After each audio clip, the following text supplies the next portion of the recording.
There are places in the world that don't appear on maps. You don't find them. You're brought to them. A private cove, white sand curved between two arms of volcanic rock. Water so clear it looks like glass poured over stone. And set into the landscape, almost grown from it. A compound that understands exactly where it is. This is what it looks like when architecture stops trying to dominate a place and starts trying to belong to it. The cliffs were here first. The palms were here first. The sea has been here forever. The architecture simply arrived, quietly, carefully, and took its place among them.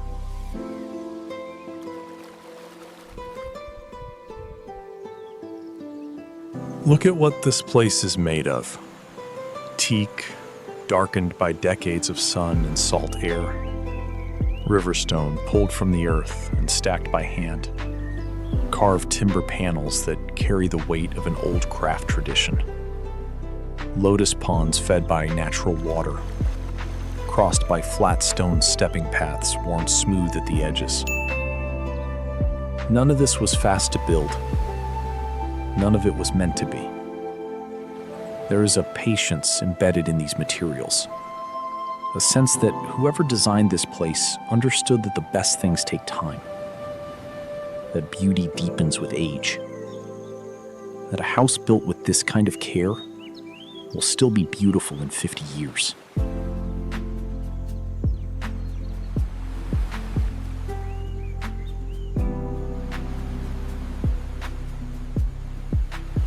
Water is everywhere here, and that is entirely intentional.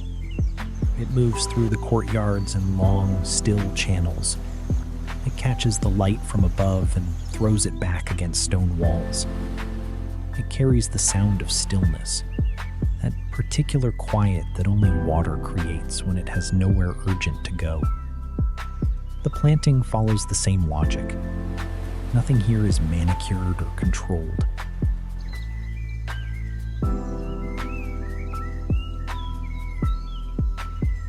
Giant taro leaves press in from every corner. Ferns soften the base of every wall.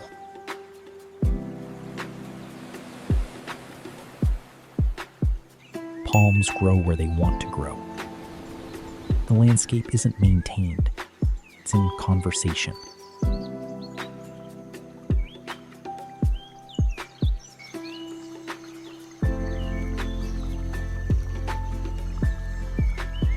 Inside, if inside is even the right word, the boundaries dissolve completely. Walls open to the ocean. Ceilings rise to let the breeze move through. Seating is low and generous, shaped in curves that gather people naturally. The kind of space where conversations last longer than intended. Sheer fabric catches the wind and moves like breath. Stone basins hold water from the garden. Carved wood frames every opening, not as decoration, but as structure, as craft made visible. Every surface here has been touched by a human hand, and it shows.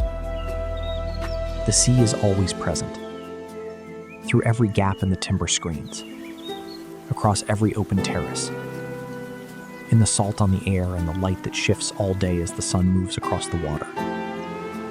You never forget where you are. And that is the whole point.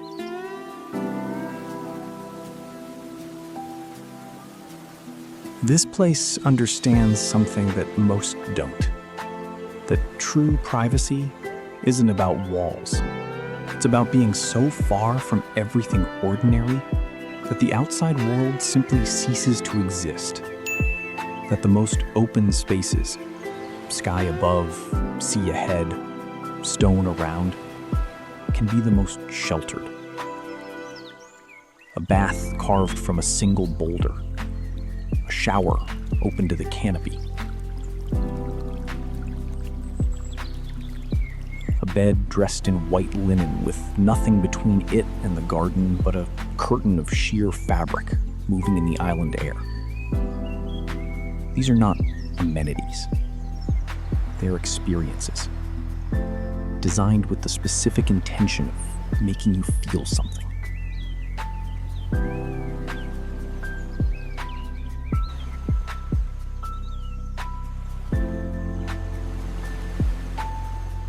Some places change the way you measure things. After a place like this, ordinary rooms feel smaller. Ordinary views feel less. The standard of what a home can be, what it can feel like to simply exist somewhere, shifts permanently. That is what architecture at its best has always done. It doesn't just give you somewhere to stay, it gives you somewhere to remember.